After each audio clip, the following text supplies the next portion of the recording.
Assalamualaikum warahmatullahi wabarakatuh. Alhamdulillahi rabbil alamin.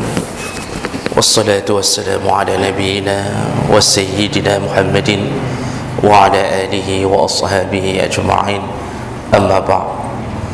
Rabbi shrah li sadri wa yassir li amri wa hlul 'uqdatam min lisani yafqahu qawli. Segala puji bagi Allah, kemudian salawat dan salam kepada Rasulullah, pada keluarga dan seluruh sahabat-sahabatnya yang Allah muliakan, insyaAllah. Bapak-bapak dan ibu-ibu jamaah salat subuh yang telah berhadir karena Allah, dan mudah-mudahan kehadiran kita tercatat di sisi Allah Subhanahu wa ta'ala.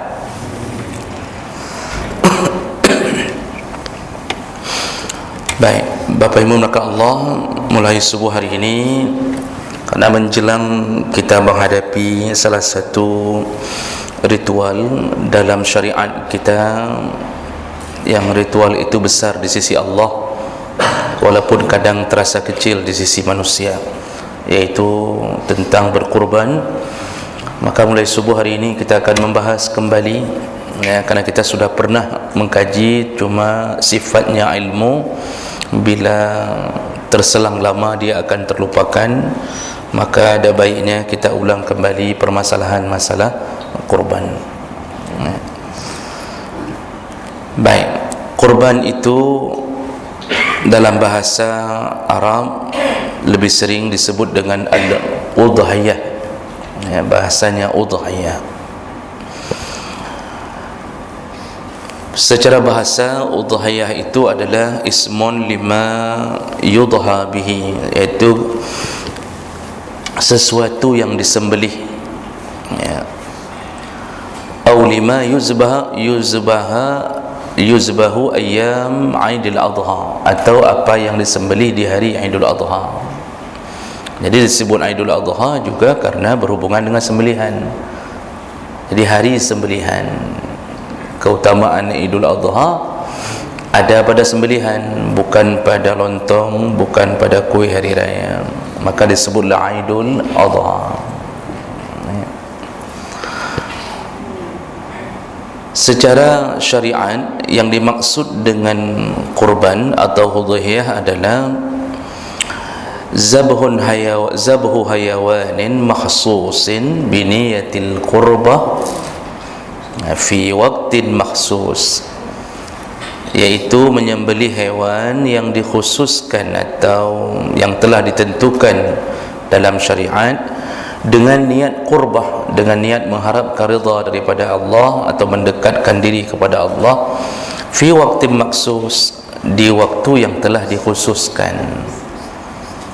Nah, jadi kurban itu menyembelih hewan yang sudah ditentukan. Hewan yang telah ditentukan tentunya kita tahu unta, sapi dan keluarga besarnya, artinya kerbau termasuk, pokoknya semua yang satu gen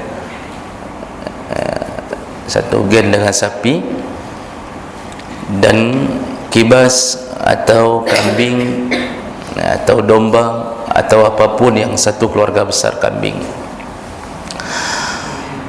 Nah, dilakukan untuk apa? Untuk mendekatkan diri kepada Allah. Nah, ini yang kalimat ini sederhana tapi penting, mendekatkan diri. Maka orang yang berkurban kalau mengharapkan urusan dunia, dia tidak mendapatkan apapun. Kalau berkurban karena urusan bisnis agar dipilih kembali di pilkada yang akan datang, maka dia tidak dapatkan apapun, kecuali dia dapatkan hanya pilkadanya saja. Karena banyak hari ini, ya, orang yang berkurban, Masya Allah, ini dari mana? Dari fulan, pejabat di tempat fulan. Ini dari mana? Dari pejabat. Padahal kurban itu dipakai dari uang APBD, kurban dipakai dari uang kantor. Maka yang dapat pahala adalah kantornya, orangnya tidak dapat pahala apapun selama niatnya bukan untuk mendekatkan diri ke Allah. Jadi ini sudah menjadi sebuah, nanti juga terjadi bagi sebahagian kecil orang. Jadi Korban kalau tidak diniatkan khusus untuk mendekat ke Allah, maka tidak dapat apa-apa.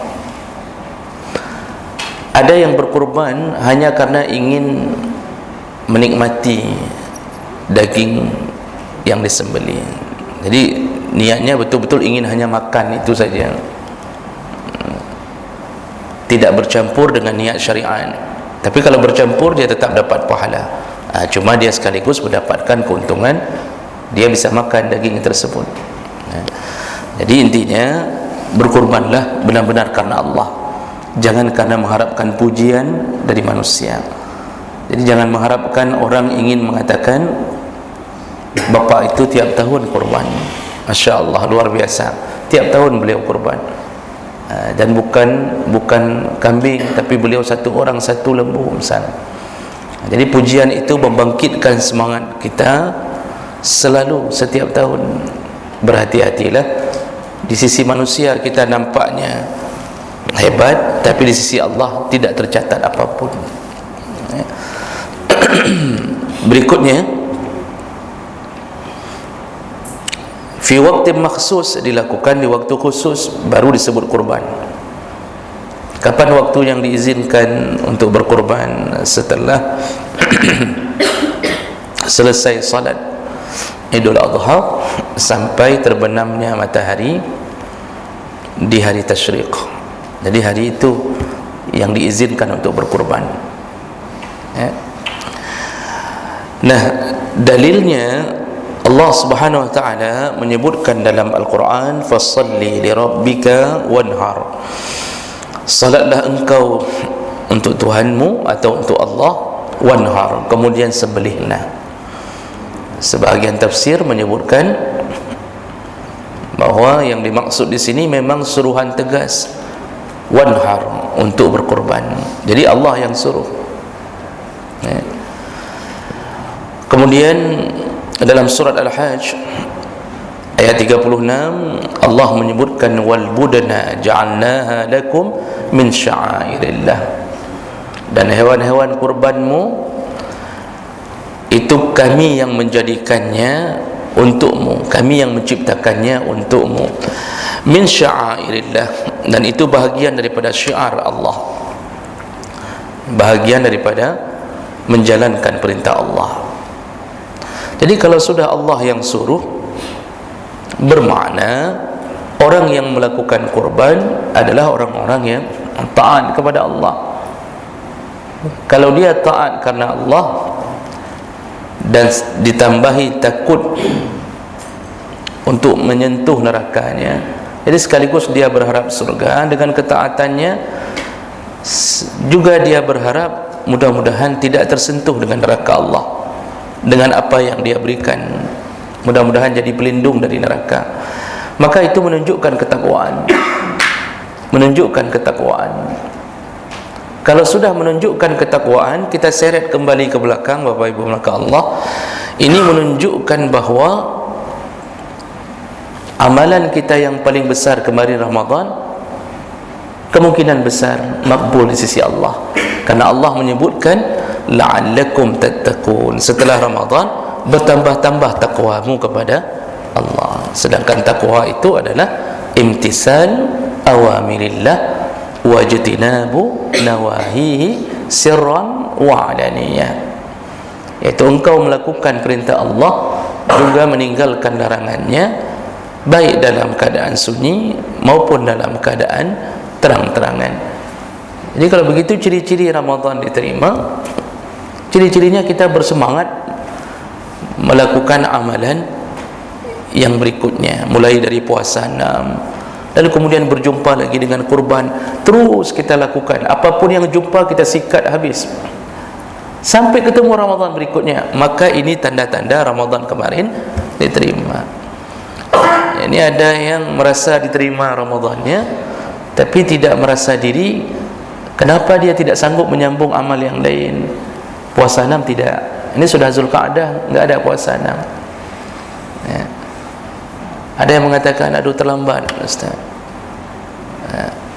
Yang perempuan okeylah kalau terlambat, yang laki apakah berhalangan juga?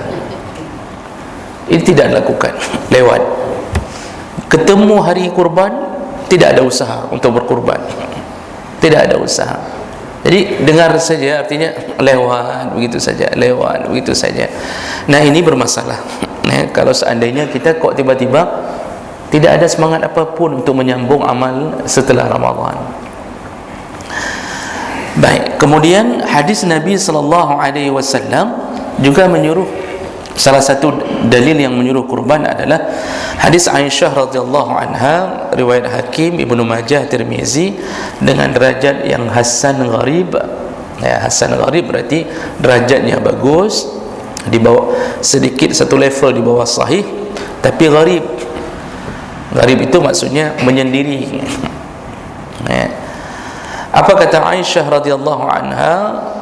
Rasulullah sallallahu alaihi wasallam berkata, "Ma 'amila ibnu Adam yawman nahri 'amalan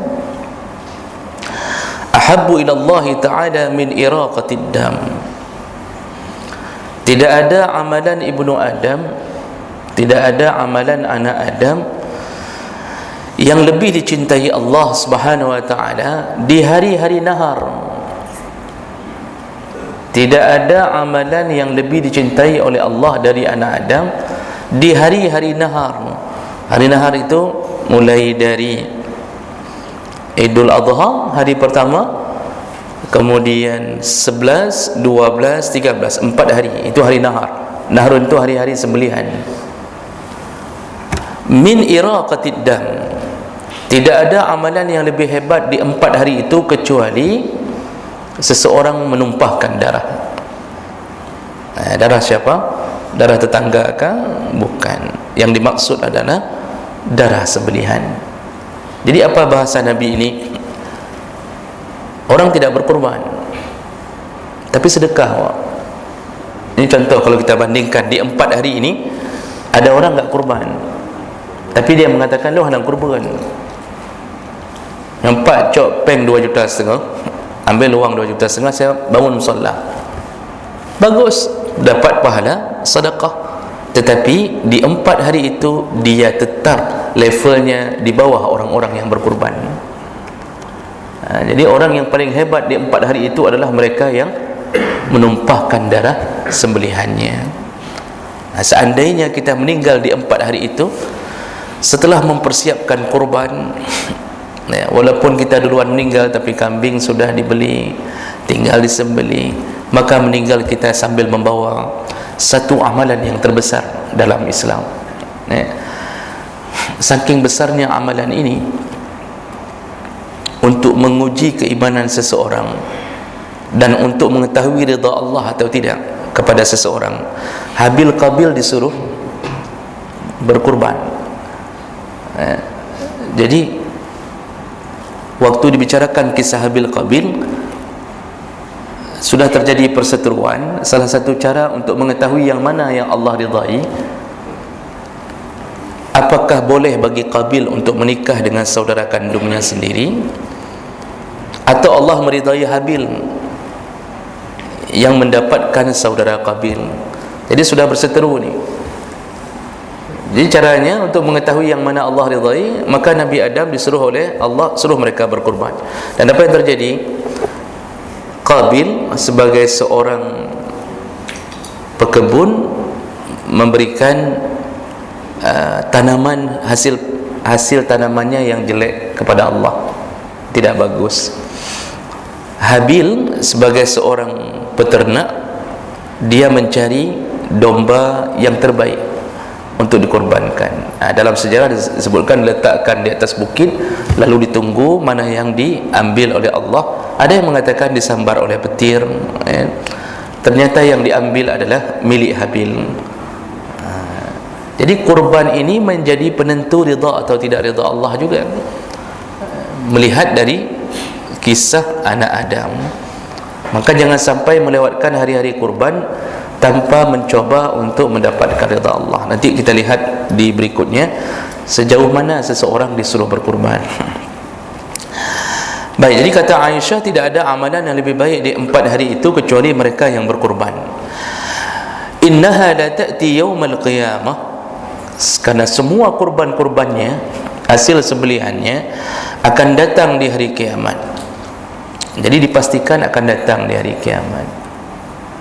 Cuma datangnya nanti akan timbul perkataan-perkataan yang mengatakan bahawa akan datang menjadi kenderaan. Jadi setiap orang naik kenderaan.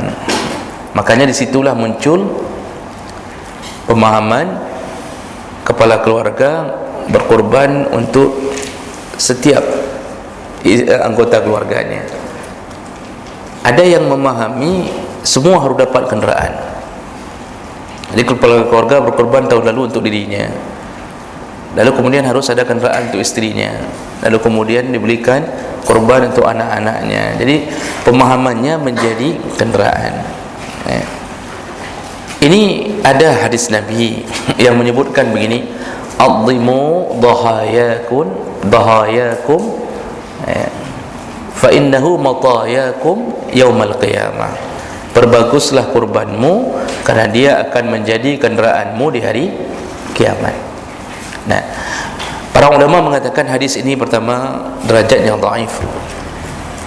Yang kedua, ayat-ayat Allah menyebutkan bahawa yang datang itu bukan untuk menjadi kenderaan, tetapi menjadi pahala yang menolong kita dipercepat di atas titian sirat.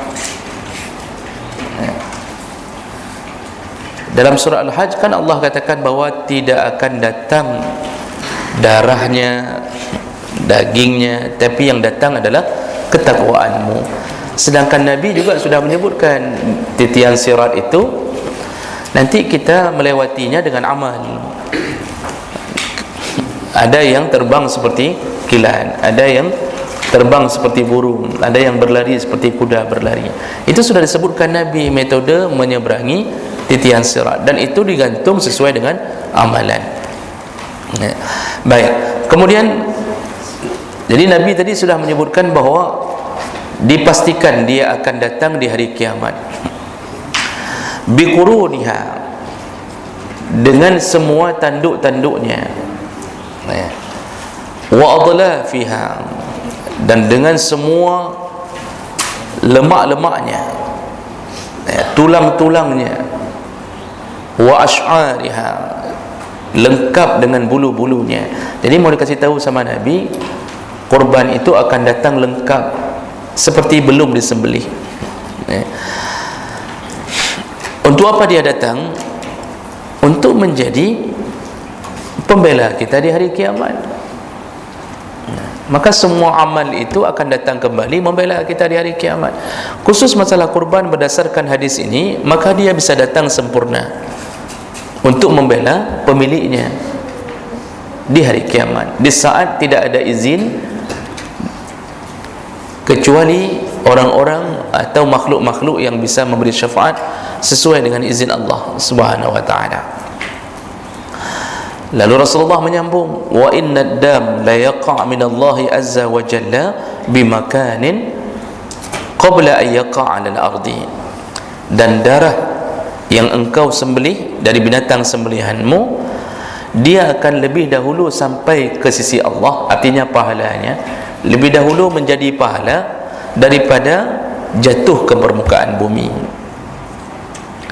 Begitu cepatnya diterima orang-orang yang menyembelih karena Allah. Jadi pas kita jatuhkan leher, pinjak, jarak antara leher dengan tanah itu cuma 1 senti. Begitu pisau main, maka tetesan darah menyembur, kan dia muncrat, begitu kuatnya muncrat. Itu 0, sekian detik jatuh ke tanah. Apa kata Rasulullah? Sebelum darah itu jatuh, maka telah duluan sampai semua pahala kurbanmu di sisi Allah Subhanahu wa taala. Yang penting jangan hilangkan lagi, itu saja. Kalau dicatat pasti, wa may ya'mal misqala dzarratin khaira, sekecil apapun kebaikan engkau lakukan, yarah, pasti engkau lihat kembali nanti di hari kiamat. Yang penting Bapak Ibu, jangan dihilangkan, jangan dihapuskan. Bagaimana cara menghapuskannya? Salah satunya adalah bil manni, menyebut-nyebutnya tanpa ada maksud untuk syiar, tapi menyebut-nyebutnya untuk berbangga-bangga, supaya dipuji-puji tadi. Itu cara kita menghilangkan. Berarti salah kita sendiri kenapa menghilangkannya. Jangan suka membangga-banggakan amalan yang telah kita lakukan, kecuali ada maksud yang ikhlas untuk mensyiarkan agama. Tapi itu pun terlalu tipis antara syiar dan riya. Terlalu tipis antara syiar dan riya. Orang begitu foto sebarkan di Facebook, ini kurban saya, alhamdulillah, tahun ini kembali berkurban 2 ekor kambing. Ketika ditanya, jadi ini foto kambing dia, ini foto dia. Orang tak tahu bedakan mana kambing mana dia misalnya. Ini kalau kita tanya, Pak, kenapa harus disebarkan di Facebook? Ini syiar, Ustaz, ini syiar. Antara syiar dan riya itu tipis sekali garisnya. Maka lebih bagus jangan bangun jembatan menuju ke riya. Walaupun tak ada rencana di awal riya, tapi begitu di komen, dipuji, mulai masuk ke dalam hati kebanggaan. Akhirnya ujungnya walaupun di awal syiar, ujungnya jatuh ke riya. Maka sebaiknya tutup jembatan menuju ke riya. Enggak perlu kita pamerkan. Apa manfaatnya pun memamerkan korban? Ada apa di balik foto kita untuk kita pasang di Facebook? Kecuali yang foto bukan kita, panitia. Kita sudah kasih ke pengurus, panitia foto untuk dokumentasi, bahwa ternyata ada kegiatan. Itu tidak mengapa. Yang jangan diri sendiri membangga-banggakan amal, dibanggakan oleh orang lain terserah. Yang jangan buat video untuk diri sendiri, dibuat video sama orang terserah. Itu tak ada urusan kita. Jadi jemaah mereka Allah, begitu hebatnya orang berkurban, tetesan darah belum sampai ke permukaan bumi, maka Allah telah catat pahalanya. Fatibu biha nafsan. Rasulullah menutup dengan kalimah, maka perbaguslah kurbanmu. Fatibu, bersemangatlah, perbaguslah, bersemangatlah untuk berkurban, kata Rasulullah sallallahu alaihi wasallam. Ini waktunya tinggal berapa hari lagi, Pak? Ini hari ini orang dah enggak badung. Tanggal 4. Ini tinggal 26 hari lagi persiapan. Baik, nanti akan kita temukan hukum-hukum penting. Kemudian ada selain daripada Al-Quran, hadis, ijma' para ulama juga menyebutkan tentang hukum berkorban itu disyariatkan. Jadi sudah diijma'kan oleh para ulama, tidak ada khilaf dalam urusan kurban itu adalah bahagian daripada syariat. Cuma nanti ada khilaf pada saat status hukum. Status hukum ada khilaf. Sedangkan suruhan kurban tidak ada khilafnya.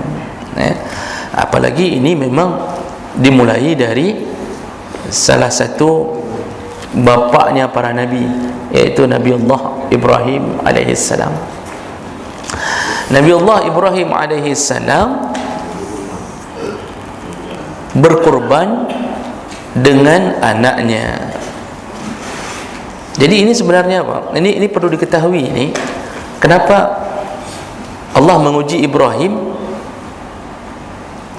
dengan cinta, mahabbah. Jadi Nabi Ibrahim dulu cinta ke Allah, penuh hati cinta ke Allah, berharap-harap kepada Allah terus-terusan.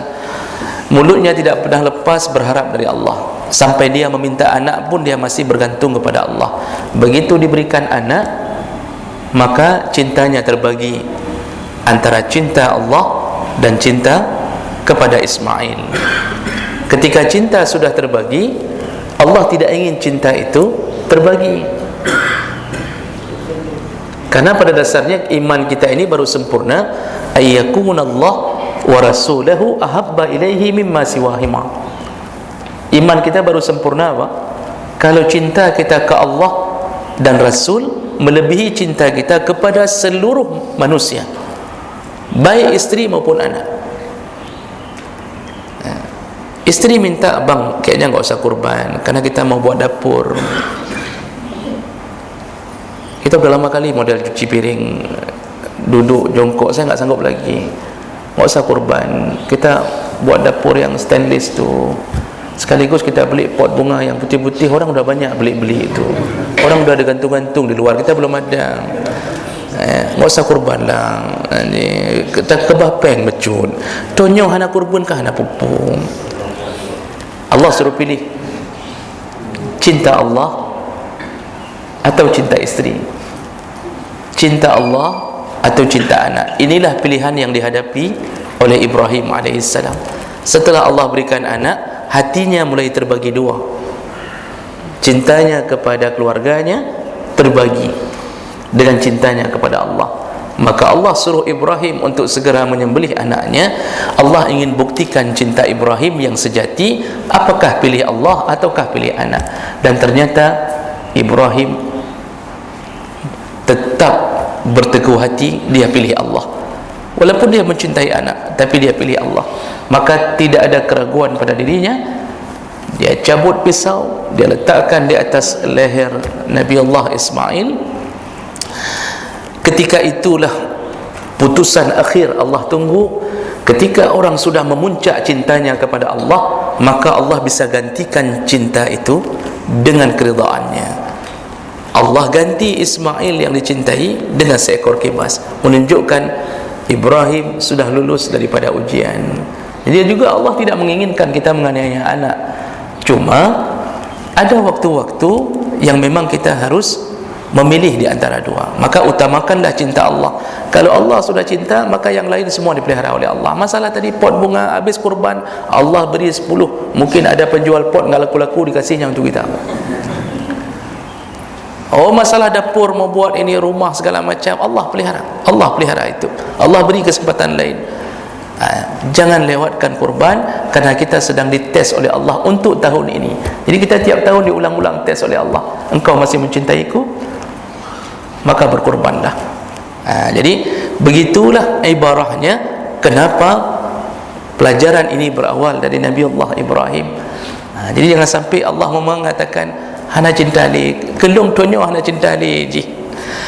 Dia lebih mencintai sesamanya, dia lebih mencintai manusia. Itu menunjukkan kadar iman kita. Padahal kita harta punya. Nanti ukuran hartanya berapa yang harus dikurbankan, kita lihat setelah ini. Baik, setelah kita bicara tentang definisi kurban dan dalil-dalilnya, akan dalam waktu yang singkat berikutnya kita akan lihat dulu hukmul udhiyah, hukum berkurban. Hukum berkurban, Pak, status hukum berkurban itu menurut para ulama terbagi secara umum, ada khilaf, yaitu pertama menurut Abu Hanifah. Menurut Abu Hanifah, innaha wajibah, kurban itu wajib berkurban, bukan sunnah. Marratan fi kulli amin, wajib sekali setahun wajib. Kepada siapa? Alal muqimin min ahli al-amsar, wajib berkurban setahun sekali kepada seluruh muqimin yang sudah menetap di satu tempat melebihi 3 hari. Itu disebut muqimin. Wajib berkurban. Dan ini Imam Abu Hanifah mengambil pendapat ini berdasarkan hadis Nabi. Rasulullah sallallahu alaihi wasallam berkata, man wajada si'ah, barang siapa yang sudah mendapatkan keleluasaan harta, kelapangan harta, ada kelapangan harta, falam yudahi, tidak juga mau berkurban, fala yaqrabanna musallana, maka jangan dekat-dekat dengan musalla kami. Hadis riwayat Ahmad, Ibnu Majah dari Abu Hurairah. Apa kata Rasulullah? Yang sudah punya harta tapi tidak juga berkurban, jangan dekat dengan musalla kami. Maksudnya kita ini tidak dianggap bahagian daripada golongan umat Muhammad bagi yang sudah punya harta tapi sengaja tidak berkurban. Bahasa Nabi ini dipahami oleh golongan Abu Hanifah, iaitu mazhab Hanafi, bahawa suruhannya wajib. Karena kalau enggak wajib, enggak mungkin Nabi mengatakan jangan dekat-dekat dengan musalla kami. Ini menunjukkan celaan bagi mereka yang tidak mau berkorban. Nah, ini pandangan dari mazhab Hanifah. Cuma nanti jumhur ulama menyebutkan hadis ini tidak bisa dibawa ke wajib. Itu sama dengan bahasa Nabi waktu suruh mandi hari Jumat, juga bahasanya bahasa wajib, tetapi ternyata hukum mandi Jumat adalah sunnah. Maka jumhur ulama, mayoritas para ulama itu nanti menjawab pandangan Abu Hanifah ini lemah dari sisi pendalilan. Nah, itu pendapat pertama. Wa qala ghairul Hanafiyah, selain mazhab Hanafi, semua mazhab lain menyebutkan kurban itu bukan wajib. Innaha sunnah muakkadah, hukumnya sunnah muakkad. Jadi bukan sunnah biasa, Pak, sunnah muakkad. Ini wajib, ini sunnah. Sunnah muakkad berada di antara wajib dan sunnah. Jadi ini bukan sunnah biasa. Karena ada orang yang mengatakan kan hana pupu, ini kan sunnah. Betul sunnah, tapi sunnahnya mendekati wajib untuk berkorban. Sampai disambung oleh jumhur ulama. Ini selain mazhab Hanafi mengatakan wa yukrahu tarkuha lil qadir 'alaiha, makruh hukumnya meninggalkan kurban bagi yang mampu. Makruh, tidak disukai Allah. Dia termasuk golongan yang dibenci, ya, tidak disukai. Sudah punya harta tapi tidak berkorban. Nah, berikutnya ditambahi oleh mazhab Syafi'i, sunnatu ainin lil munfarid fil umur marrah.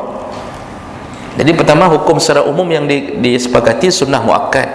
Dalam mazhab Syafi'i menjadi sunnah ain bagi seseorang fil umri marratan, seumur hidupnya selayaknya dia melakukan kurban sekali. Jangan sampai tidak pernah sekali pun berkurban. Wa sunnah kifayah in ta'addada ahlul bait, dan sunnah itu berubah menjadi sunnah kifayah ketika berbilangnya ahli keluarga. Jadi bukan kita sendiri. Kita sudah punya keluarga, punya istri, punya anak.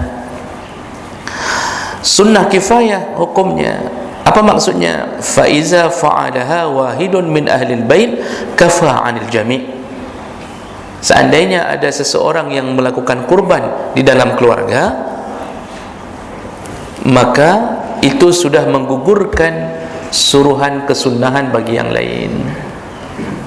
Jadi dalam keluarga itu apakah wajib, apakah sunnah semuanya berkurban? Menurut mazhab Syafi'i, kalau kita ini pribadi sendiri maka menjadi sunnah ain. Tapi kalau berbilang-bilang dalam keluarga, artinya ada anggota lain, tidak perlu semua keluarga. Maksud tidak perlu, kalau ada setiap orang bagus. Tetapi kalau dananya pas-pasan, satu orang berkorban kafa 'anil jami', maka gugurlah suruhan itu bagi yang lain, ya. Jadi enggak mesti satu keluarga semuanya berkorban, tidak. Satu orang pun sudah mewakili. Nanti pahalanya bagaimana yang lain? Nanti dibicarakan ke bab yang ke depan. Cuma kita sindir sedikit. Pahalanya itu bisa diberikan untuk satu keluarga. Jadi ibu-ibu enggak usah maksa suami. Tonyo na peduk nan lum, tonyo na peduk nan lum. Ini pemahaman ini perlu dipertanyakan kembali. Karena Nabi SAW dalam salah satu hadis, ketika beliau berkurban, beliau berdoa, Allahumma hadza anni, ya Allah, kurban ini dariku, wa an ahli, dan untuk keluargaku. Sedangkan keluarga Nabi berapa? Istrinya saja itu keseluruhan 9, ya. Anak-anaknya. Jadi beliau berdoa, ya Allah, ini dariku dan dari keluargaku, wa an ummati man lam yudahi, dan ini untuk seluruh umatku yang tidak bisa berkurban. Lalu ada seorang laki-laki di masa Nabi pernah berkurban, lalu dia berniat untuknya dan untuk keluarganya. Artinya waktu ditanya, ini untukku dan untuk keluarga, ternyata tidak diingkari oleh Nabi dan tidak diingkari oleh sahabat. Jadi satu kurban itu nanti ketentuannya kan satu kambing untuk satu orang. Kalau 7 orang mau bersyarikat, silakan untuk satu lembu. Satu kambing untuk satu orang itu dalam jumlah ketentuan yang di material kurbannya. Sedangkan pahala itu semua ulama sepakat mengatakan pahalanya boleh ishtirak, pahalanya berbagi. Kepada siapa? Seluruh anggota keluarga. Bahkan Imam Malik menambahkan, dan orang-orang yang terdekat denganmu, yang tinggal bersamamu. Jadi berbagi. Apakah pahalanya dikurangi? Oh, kemenyamunan ka kurang long kurban tira long. Masa pahala cutit gede bacut, cutit ke inang bacut, ke anak bacut. Tak begitu, Pak. Itu sistem kita di dunia. Kalau belah kuih semuanya terbelah sikit-sikit. Sistem Allah tidak. Allah bisa copy paste tanpa menghilangkan file yang utama. Jadi suami kurban, berapa orang anak? 12. Isteri berapa orang? Satu lah, Pak. Ini ada ibu-ibu, jangan bilang 4. Nanti kalau nggak ada ibu-ibu baru boleh bilang 4. Ini satu contoh. Sudah 13. Apakah semua dapat pahala? Dapat. Selama mereka memang belum dalam kondisi belum mampu untuk berkorban. Tapi kalau isteri punya harta sendiri, gaji sendiri, goknya PNS, lebih raya gaji goknya daripada gaji kita, maka selayaknya dia pun sudah terkena suruhan untuk berkorban. Jadi dia keluarkan dengan hartanya sendiri, kita keluarkan dengan harta sendiri. Tapi kalau belum ada, isteri betul-betul ibu rumah tangga, suami kurban sendiri atas namanya, pahalanya dipastikan untuk satu keluarga. Dan itu jangan diragu-ragukan dengan pemahaman, abang enak kali tahun ini, tahun kemarin abang juga yang dapat pahala, tahun ini abang lagi, kami kapan? Mulailah si suami berfikiran, kapan lo? Tahun ini taruh nama isteri lah, karena tahun kemarin saya sudah dapat pahala. Kalau ada 12 orang anak, semua anak minta jatah, bapak enak dah dapat, mama kemarin, kami kapan? Mulailah, karena memikirkan pahala tidak boleh dibagi-bagi. Jadi pemahamannya pahala enggak dibagi, siapa korban di atas nama siapa itu yang dapat pahala. Tahun ini untuk isteri, anak 12 orang tadi. Tahun depan tu anak pertama, anak kedua, anak ketiga. Pertanyaannya, tahun keberapakah si suami mendapatkan pahala kembali? Kan tahun ke-14 berarti. Apakah ini benar sistem pemikiran seperti ini? Nabi tidak benar ini. Tiap tahun dapat pahala, jadi enggak perlu ribut-ribut. Pakai nandung, enggak perlu. Cukup tempel nama suami, ibu yang beri dorongan saja. Bang, kurban. Udah lupakan yang pot tadi enggak usah jadi. Rak piring enggak usah jadi dulu. Enggak usah buat dulu lemari HPL, HPL, apa namanya bapak itu. Enggak usah buat dulu, kurban, kita kurban. Mungkin tahun ini kita meninggal enggak sempat kurban lagi. Ibu beri semangat. Ibu beri semangat. Oh, enggak cukup 1 juta lagi, ibu korbankan yang ada di tangan. Kenapa belum cilung ke dia? Nanti kurban kita bagi 2. Abang dan saya bersyarikat 1 kambing. Ini yang tidak boleh. Bersyarikat pada materialnya tidak boleh. 1 kambing untuk 1 orang. Jadi enggak boleh isteri kumpul 1,5 juta, suami kumpul 1,5 juta, lalu beli kambing berdua atas nama berdua. Tidak boleh, tidak sah kurbannya, karena proseduralnya enggak jalan. Jadi bagaimana ceritanya? Isteri kasih tambahan untuk suami agar bisa berkurban, pahala dapat semuanya. Jadi itu yang perlu kita pahami. Menurut selain Imam mazhab Hanafi, kurban itu sunnah, dan para jumhur ulama mengatakan sunnah dengan beberapa dalil. Di antaranya, Bapak Ibu, hadis dari Ummu Salamah, anna Rasulullah sallallahu alaihi wasallam qala, Rasulullah berkata, "Idza ra'aitum hilala Zulhijjah," kalau seandainya engkau sudah melihat hilal di bulan Zulhijjah, maksudnya sudah mulai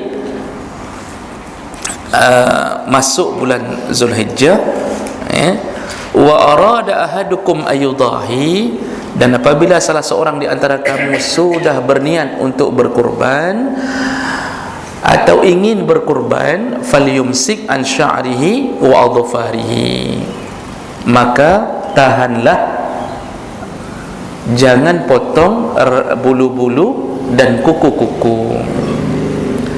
Kan kita kurban mulai dari 10 Zulhijjah, hari raya kurban.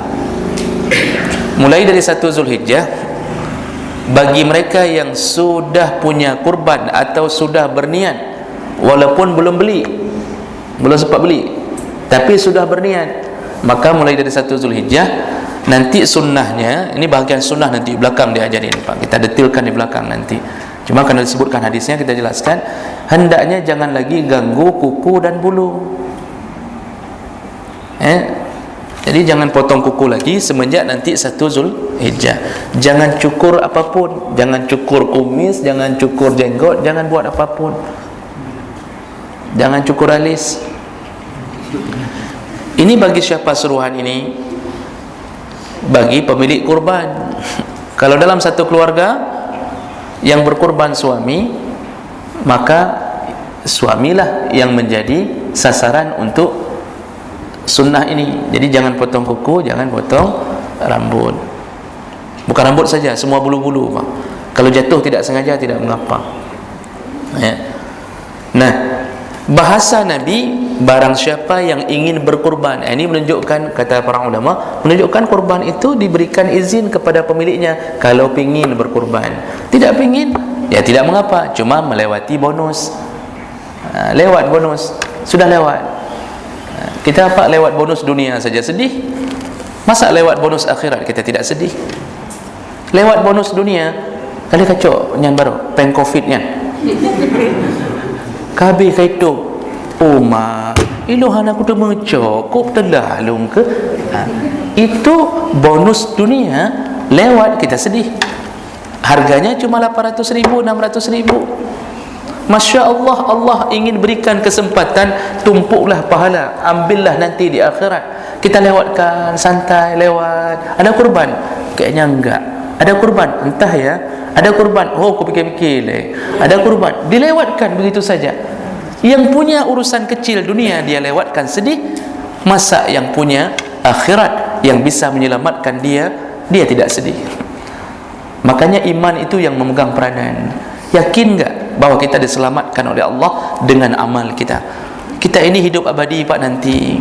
Keindahannya melebihi daripada keindahan dunia. 99% Allah simpan kecantikan. Hari ini Masya Allah orang berharap-harap dunia lalu melupakan akhirat. Nah, satu lagi Pak yang menjadikan dalil bagi para ulama menyebutkan kurban itu tidak bisa wajib, tapi hanya sunnah muakkad. Di antaranya Rasulullah juga berkata, ada 3 perkara kepadaku wajib, kepada kalian sunnah, yaitu salat witir, kemudian kurban, dan salat duha. Dalam hadis Nabi sallallahu alaihi wasallam, hadis riwayat Ahmad. Juga pernah Abu Bakar dan Umar tidak berkurban. Nah, kenapa Abu Bakar dan Umar tidak berkurban? Tadi kita bilang tidak mungkin orang beriman melewati setiap tahunnya berkurban. Ternyata pernah Abu Bakar dan Umar kana la yudhiyan. Pernah setahun mereka tidak berkurban. Apa yang terjadi? Makhafatun antara nasa zalika wajiban. Ini disebutkan oleh Imam Baihaqi dalam salah satu hadisnya dengan derajat yang hasan. Mereka ini tidak berkurban bukan karena melewati bonus Allah, tapi Abu Bakar dan Umar pernah tidak berkurban supaya jangan terwaham, jangan difikir oleh umat bahwa kurban itu wajib. Maka beliau meninggalkan kurban karena mereka ini adalah sandaran setelah meninggalnya Nabi. Jadi orang mulai mengatakan, Umar pernah enggak kurban sekali, Abu Bakar pernah enggak kurban, menunjukkan tidak berdosa bagi yang meninggalkan kurban. Jadi Bapak Ibu yang dimuliakan Allah Subhanahu wa taala, usahakanlah untuk berkurban. Saya ambil waktu karena ini penting sekali Pak. 2 menit, 3 menit. Nyo payah pegah punya bak seputnyo, teputnyo, bak bungahnya.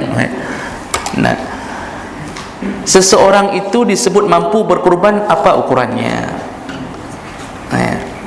Kapan orang disebut mampu? Tadi sudah disuruh berkurban dah, berkurban. Banyak orang mengatakan enggak mampu, belum keluar sertifikasi. Hai, gaji ada bulan-bulanan, tapi sertifikasi enggak keluar. Hai, gaji hari-hari ada, cuma begini, cuma begitu. Macam model dia bilang, emas di tangan ada, cuma ini sayang kalau dijual. Ukuran orang disuruh berkurban, ukuran mampu itu bagaimana?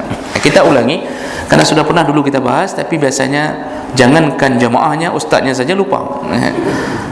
Jadi berkurban itu ketentuan mampunya adalah hokang. Sebentar kan. Sudah dapat. Yang dimaksud mampu dalam berkurban menurut mazhab Hanafi yaitu al-yasar ay yasaril fitrah wa huwa ayakuna malikan 200 dirham allazi huwa nisabuz zakah. Kalau menurut mazhab Hanafi, mampu itu mampu yang dasar sekali. Asal orang sudah punya peninggalan, sudah punya harta sebanyak 200 dirham, maka dia sudah wajib berkurban. Jadi Imam Hanafi mengambil dasar nisab zakat menurut mereka 200 dirham kali 500 ribu berapa? 10 juta. Ya, sekitaran itu.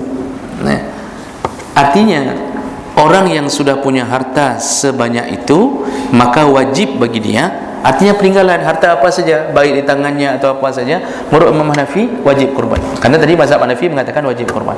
Makanya negara-negara bermazhab Hanafi itu, Pak, Masya Allah, hari raya kurban penuh, melebih-lebih kurban. Saya lihat teman-teman Afghanistan, Pakistan, itu mereka berkurban setiap tahun. Asal ada uang yang sifatnya, mereka wajib kurban, karena mereka bermazhab Hanafi. Dan menurut mazhab Maliki, yang dimaksud orang mampu yang disuruh kurban adalah wallazi la yahtaju ila samaniha li amrin daruri fi amihi, yaitu orang yang setelah dia punya harta sejumlah seekor kambing, lalu dia tidak butuh lagi harta itu untuk kebutuhan darurat. Sudah sekarang berapa kambing? Ini analoginya 2,5 juta contoh, Pak.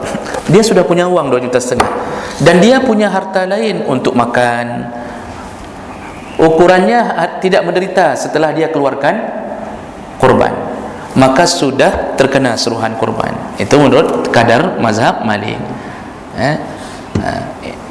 Menurut mazhab Syafi'i, yang disebut orang mampu untuk berkurban adalah man yamliku samanaha zaidan an hajatihi wa hajatin man ya'muluhu, yaitu orang yang sudah punya harta, setelah dia punya harta lebih untuk beli kambing, lalu dia punya harta lebih untuk hidupnya dan hidup keluarganya yaumal aid wa ayyamat tasyriq. Lihat mazhab Syafi'i yang dianut oleh banyak penduduk di Asia Tenggara termasuk kita. Apa kata mazhab Syafi'i? Kata Imam Syafi'i, yang disuruh berkurban mereka yang sudah punya kelebihan harta, napeng untuk belau kambing 2,5 juta. Setelah itu dia punya uang lebih untuk hidup, tapi bukan hidup berhari-hari. Dia bisa hidup, bertahan hidup mulai dari hari Idul Adha sampai hari Tasyrik. Habis beli kambing, ada uang untuk hidup 4 hari ini, kalau ada kurban. Jadi jangan ngaku-ngaku saja mazhab Syafi'i kurban hantar gaduh pajuh kurban kau tapi tip tu. Rumah honong hana tu, hana dijuk kurban baklung, tapi dia masya-Allah hartanya banyak, tapi tidak pernah mau berkurban. Padahal dia mengaku mazhab Syafi'i. Kadang-kadang lebih parah, ajarkan orang lagi untuk berkurban. Dia sendiri tidak berkurban.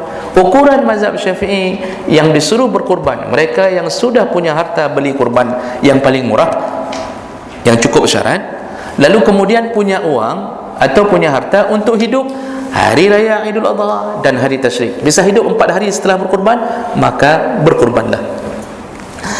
Sampai Malik dan mazhab Syafi'i menyebutkan seandainya walau istata'a ayastadin istadan, seandainya dia bisa berhutang dan yakin mampu bayar hutangnya, maka berhutanglah. Kita bukan tak ada uang, gaji tertunda gara-gara corona. Nah, penglung cuma hai debit. Apa kata para ulama? Hambali juga mengatakan nanti sama, Pak. Kalau bisa berhutang dulu, berhutanglah. Kalau kita yakin bisa bayar. Tapi kalau model punya 2 tahun yang lalu kita kurban pakai utang belum bayar-bayar, itu harus mikir-mikir dulu. Ya, kurban sunat, bayar hutang wajib. Habis berkurban taruh nama di jendela, kemudian enggak bayar hutang. Ini tidak benar.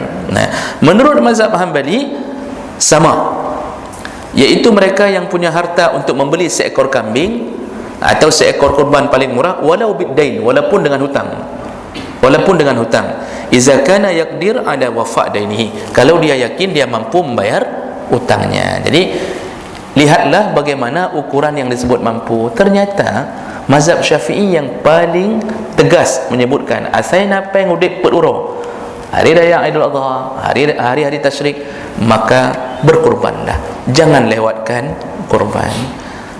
Kalau kita lihat Pak, wajah-wajah kita ni wajah-wajah bisa hidup 4 hari dari hari Idul Adha, lontong aja enggak habis 4 hari kita buat. Pekan udah Ustaz, tahun yang lalu udah kurban. Masya Allah, kurban itu bukan seumur hidup sekali. Itu tadi mazhab Syafi'i mengatakan paling minimal seumur hidup kalau bisa sekali. Kurban itu disuruh setiap tahun, bukan seumur hidup sekali. Jadi berkurbanlah. Jadi walaupun kita mungkin harus menunda cinta kita kepada harta lain, utamakan cinta Allah, jangan lewatkan tanpa kurban. Semoga yang duduk hari ini Allah telah catatkan pahala untuknya, dan semoga Allah Subhanahu wa taala menjumpakan kita kembali di dalam surganya. Amin ya rabbal alamin. Subhanakallahumma bihamdik, asyhadu an la ilaha illa anta, astaghfiruka wa atubu ilaik. Wassalamu alaikum warahmatullahi wabarakatuh.